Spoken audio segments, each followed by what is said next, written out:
Hello everyone, welcome to this micro lecture on microscopes, an essential tool in biology that allows us to explore the hidden world of cells, bacteria, and tiny organisms.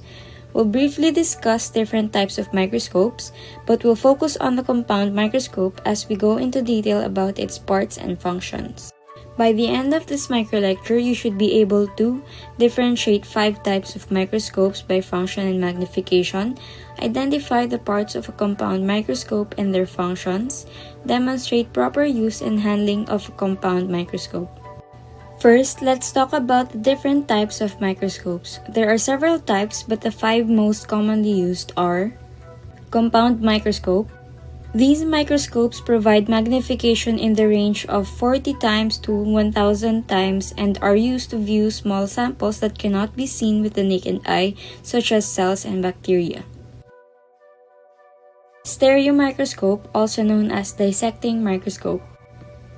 Unlike compound microscopes, stereomicroscopes offer a lower magnification of around 10 times to 40 times and are used for viewing larger three-dimensional objects like insects, plants, or dissected tissues. Confocal microscope. This type of microscope uses laser light to scan specimens stained with fluorescent dyes, producing high-resolution 3D images of cells and tissues. Scanning electron microscope, or SEM. SEM uses a fine beam of focused electrons to scan a sample surface, creating detailed black and white 3D images with magnifications of up to 2 million times. Transmission electron microscope, or TEM, transmits a broad beam of electrons through an ultra-thin sample, producing 2D images of magnifications up to 50 million times, revealing atomic-level details of molecular and cellular structures. Now that we know the types of microscopes, let's take a closer look at the parts of a compound microscope, the most basic and widely used microscope in laboratories. The compound microscope. Ocular lens, also known as eyepiece. This is where the viewer looks through to see the specimen, typically with 10 times magnification. Diopter adjustment. This allows users to adjust focus for differences in vision between their eyes. Nosepiece. This holds the objective lenses and allows easy switching between different magnification. Objective lenses provide different levels of magnification to zoom in on the specimen.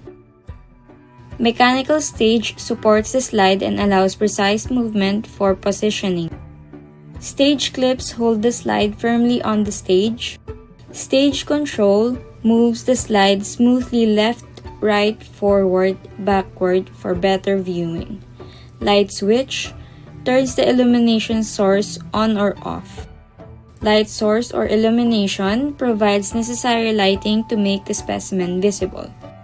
Brightness adjustment controls the intensity of the light for better visibility. Coarse adjustment knobs moves the stage up and down for general focusing. Fine adjustment knobs fine-tunes focus for clearer images. Condenser focuses light onto the specimen for better resolution. Diaphragm regulates the amount of light passing through the specimen. Base and arm provide structural support and are used for safe handling. Now that we know the parts, let's quickly go over how to properly use a compound microscope. First, carefully place the prepared microscope slide on the stage. Second, start with the lowest objective lens. Third, use the stage control to position the slide into view, then coarse adjustment knob to focus. Fourth, fine-tune the focus using the fine adjustment knob. Fifth, increase magnification by switching to a higher objective lens. 6. Adjust the diaphragm for better contrast. Finally, once finished with the observation, lower the stage, rotate the lens back to 4 times, and remove the slide. Understanding the parts and functions of a compound microscope gives insight into other types of microscopes. Because many fundamental concepts such as magnification, focusing mechanisms, illumination, and image clarity applies across different models. For example, the use of objective lenses in a compound microscope mirrors the role of electron beams in scanning electron microscope, and transmission electron microscopes, which also manipulate focus and resolution to visualize tiny details. Additionally, learning about light control through the diaphragm and condenser in a compound microscope helps in understanding how confocal and electron microscopes manipulate light or electron beams for high-resolution imaging. This foundational knowledge makes it easier to grasp the more advanced mechanisms of specialized microscopes. And that wraps up our micro-lecture on microscopes. Understanding their types, parts, and function is essential for any biology student or researcher. Thanks for watching.